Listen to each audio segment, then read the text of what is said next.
101. How many of you are familiar with Tara Brach's work? Okay. So a lot of this may be review for those of you who know her well, but hopefully it'll still be a good refresher course. Tara is trained in both Western psychology and Vipassana Buddhism. Along with Sharon Salzberg and Jack Kornfield and Joseph Goldstein, she's a leader in the Insight meditation community. She lives and teaches in Bethesda, Maryland, and you may not know this, but she grew up Unitarian Universalist.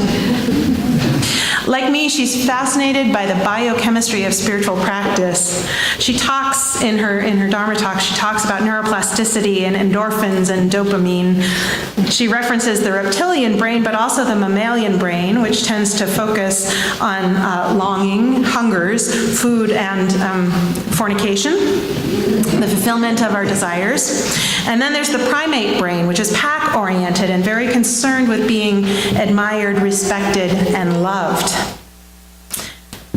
And beyond all that, there's the process of human evolution, which involves mirror neurons, which provide the ability to cognitively feel empathy, and the prefrontal cortex, which allows us to be self-reflective, to pause and be mindful and make deliberate choices as to how we want to think and feel and be. I mention this because sometimes all of the spiritual journey stuff can feel a little flaky and floaty, sort of like playing make-believe. And it helps me to ground it in a scientific understanding of what's happening in my brain. I don't feel like I'm betraying my commitment to reason and the scientific method. Rather, I'm learning about ancient spiritual practices through the lens of neurobiology and making a rational and conscious choice to adopt those practices in a way that works in my life and sort of reformats my brain. Anyway, Tara includes snippets of poetry and jokes in her books and her talks, which I tend to listen to as podcasts. My favorite one from yesterday. So Joe and Ed are two friends, and they've always had a lot of curiosity about what happens after they die. And so they make a promise to one another that whoever dies first, whoever dies first will call the one who's still left and let him know what happens after you die. And so Joe dies first, and Ed is waiting by the phone quite anxiously for about a year. And he finally gives up and says, well, I guess there's no afterlife. I guess there's nothing to look forward to. And just as he's, found peace with that, the phone rings. And oh my gosh, it's Joe. And Ed says, well, Joe, thank you for calling. Can you tell me, what's the afterlife like? And Joe says, well, I get up in the morning, I eat a big breakfast, have some sex, take a nap, get up, eat a big lunch, have some sex, take a nap, then I get up, eat a big dinner, have some sex, and go to bed for the night. And Ed says, whoa, so that's what you do in heaven. And Joe says, no, I'm not in heaven. And Ed says, what do you mean? No, I'm a moose in Wyoming.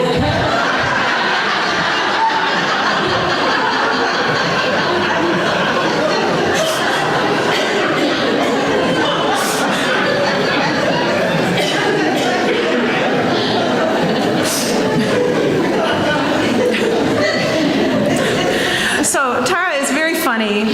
She's also wise but self-deprecating. She's gentle and smart and kind. She speaks my language. I discovered her last winter, and she's quickly become just about my favorite spiritual teacher. And I know I've mentioned her before. I'm almost certain I'll be referencing her work in the future. For today, though, we're going to look at her teachings on fear and trust, vulnerability and safety, compassion and courage. And we're going to start with a little exercise. I'd invite you to bring to mind a situation that makes you feel bad, something that makes you feel a little anxious. Maybe it's something from the news or your work life or one of your relationships. You don't want anything too intense. Try and find something that's about no more than a 5 or a 6 on a scale of 1 to 10. Everybody got one? Okay. Now, as you reflect on this situation, what I want you to notice is how your body feels. Where does this issue live in your body? And when you think about it, how does it make you physically feel?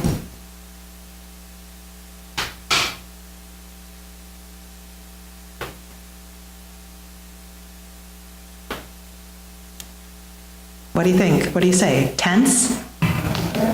Tight? Hard to breathe?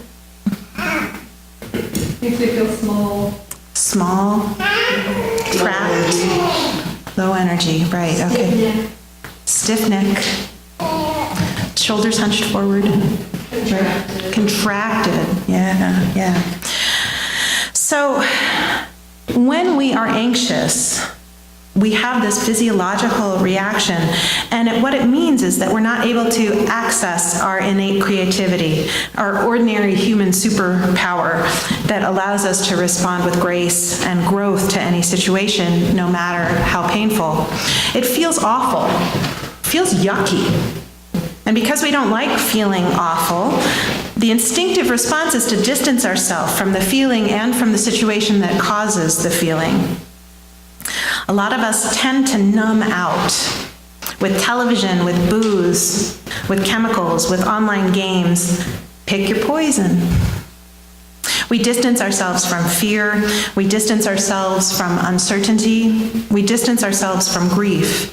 And in doing so, we create a cocoon woven of addictions and that illusion of control that we cling to so tightly.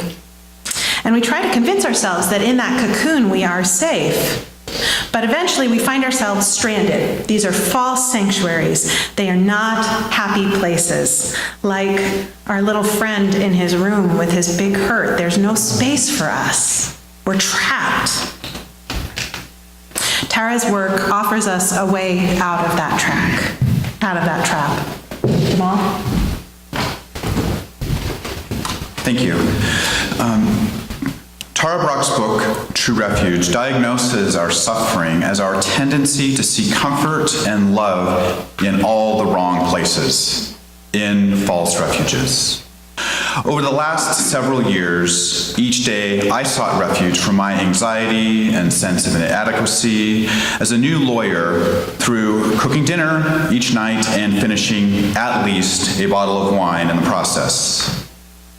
By representing survivors of domestic violence as a legal aid attorney, which consisted of more than half of our practice, my busy, anxious, and vicariously traumatized mind could find no rest at home. When working, I could always be doing something to solve the problems that weighed on me. But at home, when I needed to rest and recharge, I learned rather to shut off. And I believe that is the right way to think of the development of my addiction to alcohol, especially from the perspective of Tara Brach's Buddhist psychology. I learned through practice, through repeating the same method over and over again, to employ the quickest and most effective way I knew to eliminate the feelings of guilt, shame, fear, pain, and anxiety. Eventually, it became the only way. And it only got worse when our daughter Brooke was born, as I had a constant reminder of who would be harmed most, children in custody and divorce cases, if I could not get what my client desired. And so I was unable to experience the joy of being a dad. Eventually, I shut out all else but my false refuge, harming most my wife and my daughter as I became non-existent. Throughout the worsening of my alcoholism, I would attempt to pull myself back from the depths through use of meditation and mindfulness. I felt that within these practices I could find a path toward what I sought, peace and ease. But my chosen route was so rutted that I would return again and again to seek relief by drinking. Strangely, I feel lucky to have experienced the depths of addiction. The false self, that small success and shame-driven ego that helps us become decent citizens, had exposed its bankruptcy in the absolute clarity and darkness of the destructive and world-denying life of an addict. Finding my true refuge also began with myself, but a new and truly ancient self that is open and free. This was not my fragile self that must build impenetrable defenses. It is a self that does not judge and is not judged. It is a self that can love and be loved. And where is that self? Not in the regrets of the past or the fears of the future, but in the joys and sorrows of today, of now and of here.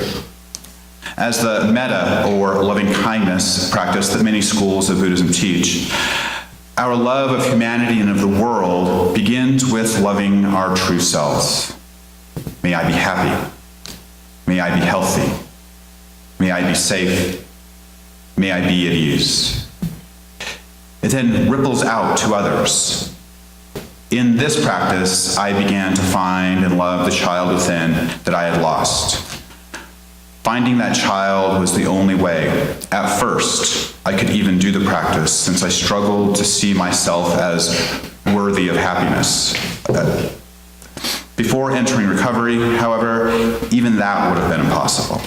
Before touching alcohol for the first time, it was also impossible, since it was lifelong feelings of inadequacy that led me to drink as I did. Before understanding and feeling, through my own experience, the impermanence and unimportance of the self-obsessed ego, I would never have truly glimpsed the possibility of true acceptance of myself and what is. True refuge is to take refuge in true reality, and it is here and now, and to let go of all else. But in all this despair, I felt a way out was possible. I began to accept what other people told me, that moving out of addiction and back toward life was worth it. I had no clue how. I did, however, remember that at the times that I attempted a meditation practice, that I would sometimes relieve some of the darkest parts of my anxiety and depression. And it taught me to not identify with the thoughts and feelings I had.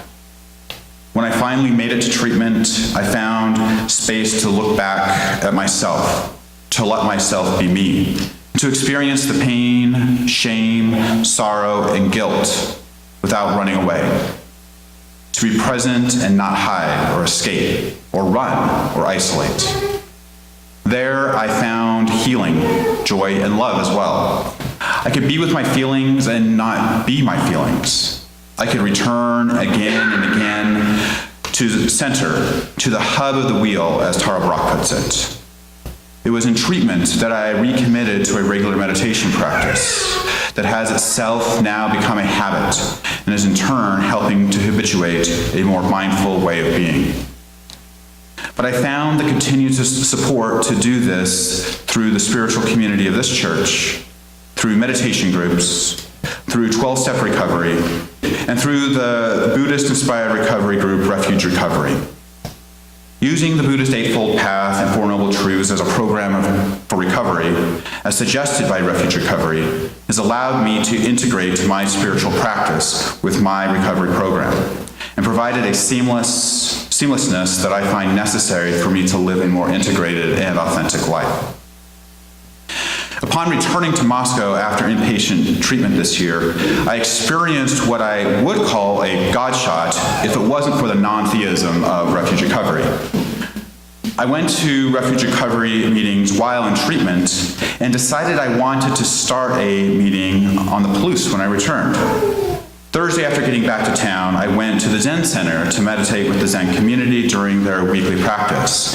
And as we waited to begin, several of the members were discussing an email they received to request possible use of the Zendo for some sort of weekly meeting. One of them said that it was someone wanted to start some sort of Buddhist AA group. I immediately recognized the description, and as a refuge recovery meeting. I had them put me in touch with this Buddhist addict, and Julia and I met, we emailed Reverend Elizabeth, and after working with Summer, we were able to get the meeting going within a week or two, and have slowly been building a Sangha.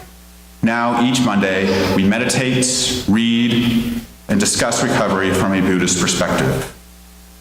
Refuge Recovery, a program developed by recovering addict and meditation teacher Noah Levine, who also wrote Against the Stream and Dharma Punks, promises a path as wide as the true refuge discussed by Tara Brach. Using a very secular or psychological Buddhist method to be welcome to people of all walks of life and to be compatible with other recovery supports or groups, it provides a deep and open spiritual practice. In addition, it provides a place for all addicts, from drugs, gambling, food, alcohol, relationships, etc., without distinction to come together. I find beginning each meeting with a shared meditation provides for honest and intimate sharing.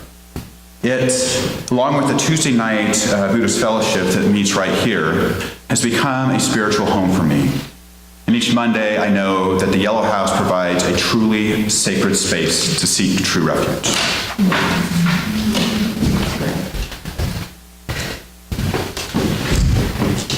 Thank you.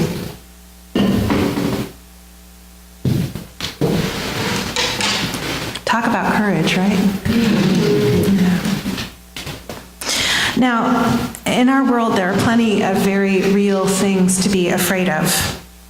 Horrible things happen, but as Jamal described, one of the tricky things about dealing with fear and other unpleasant emotions is that we get hooked. So, working with abused children hooked Jamal's fears for his own child, and guilt and shame hooked into those old feelings of inadequacy. The path to true refuge, to freedom, involves fighting that instinct to run and instead moving toward our difficult feelings. Tara reminds us in the story of the Buddha that people often remember how the night Buddha became enlightened, he faced Mara, the demon of all things horrible and scary, in all of Mara's myriad forms. Buddha resisted the temptations that Mara offered, and in the morning he was enlightened.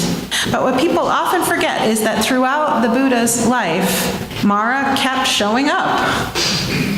At the edge of the crowd, in the midst of a feast, unpredictably but also unrelentingly. One day, Buddha's disciple, Ananda, upon seeing Mara, asked the Buddha what he wanted to do about him. Buddha answered, "Go to him. Look him in the eyes. Tell him, 'I see you,' and invite him to tea." Go to him. Look him in the eyes. Tell him, "I see you," and invite him to tea. This is the path, then. When we encounter fear or another unpleasant emotion, we look it in the eyes. We tell it, "I see you." And we invite it to tea, which means sitting with it gently, kindly, and listening to what it has to teach us. Remember those three gates, truth, love, and connectedness or awareness, or love or connectedness and awareness? We pass through the first when we look our demon in the eye. We allow ourselves to admit what is rather than hiding from it or denying reality. Then we tell it, "I see you." There's tremendous compassion in that phrase, kindness and acceptance, and yes, love. And then we invite it to tea. We engage that part of our brain that is awake and aware and able to be self-referential. We gently question our demon so that we can come to understand its size and its shape, the way that it hooks us, and eventually the way we can unhook ourselves. Now, if this is too metaphorical for you, Tara also offers, I put some handouts on the back shelf. It's called the RAIN process. So this is a little mnemonic to help us remember what to do when we get activated. The first is R is for recognize. We recognize what's happening. The second is A for allow. We just allow the experience to be there just as it is. We give it permission. Give ourselves permission to feel what we're feeling. I is for investigate. We investigate with interest and care and curiosity. And then last but not least, the N in RAIN is to nourish with self-compassion. So it's just putting your hand over your heart and offering yourself that love and compassion that is necessary to break free from the traps that we get into. Now, it's not easy. I think in life, we all come to places and times when the feelings are just too big and overwhelming, and we can't access that kind and compassionate, higher, more rational self. And that's why we need one another. We need someone to invite us to tea, to listen to us without judging, to look us in the eye and say, I see you. To remind us, you are not your fear. You are not your shame or your guilt. You are not your rage. You are not your grief. You are so much more than you realize, wise and beautiful and powerful and whole. Over time, together and on our own, the trap opens and we begin to find our way. Step by step, we learn to trust our fears, and they in turn teach us to trust our own essential goodness and the goodness of life. Our willingness to be vulnerable leads us down a path to an enduring safety, a place where we know who we are and why we are down to the marrow of our bones. Compassion shows us a new form of courage, one that isn't about being tight and strong and defended, but open and gentle and unfailingly kind to ourselves first and foremost. But from that foundation, we're able to be open and gentle and unfailingly kind to others as well. So I'd ask you now, bring that situation you came up with before back to mind. You got it? Close your eyes. Take a deep breath.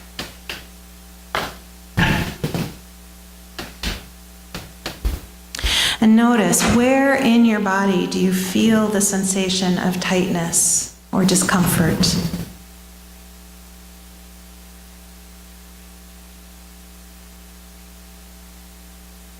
Place your hand over that spot.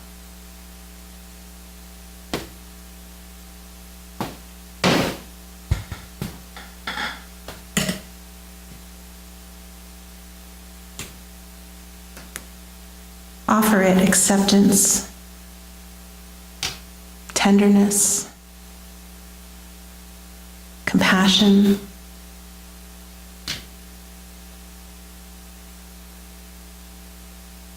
It may need to hear some words from you. Perhaps, I see you. I'm sorry. Or, forgiven. Forgiven. Or, you belong. Or, you are loved just as you are.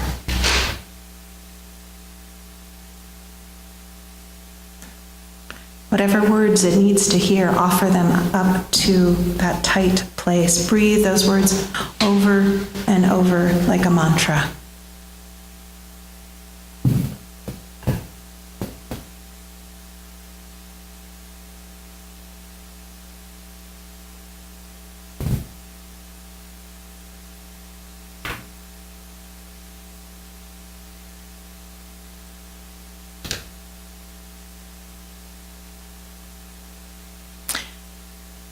It takes more courage to face the world with an open heart than it does to strap on our armor and go fight the demons all by ourselves. May we find this courage in our own tender hearts. May it guide us to the places where we need to heal. May we remember we are not alone on our journey, that we have friends ready to help us through the rough patches. and may we, each and all, find our way home to true refuge, to wise self, to wholeness, and to peace. So be it, and blessed be. I invite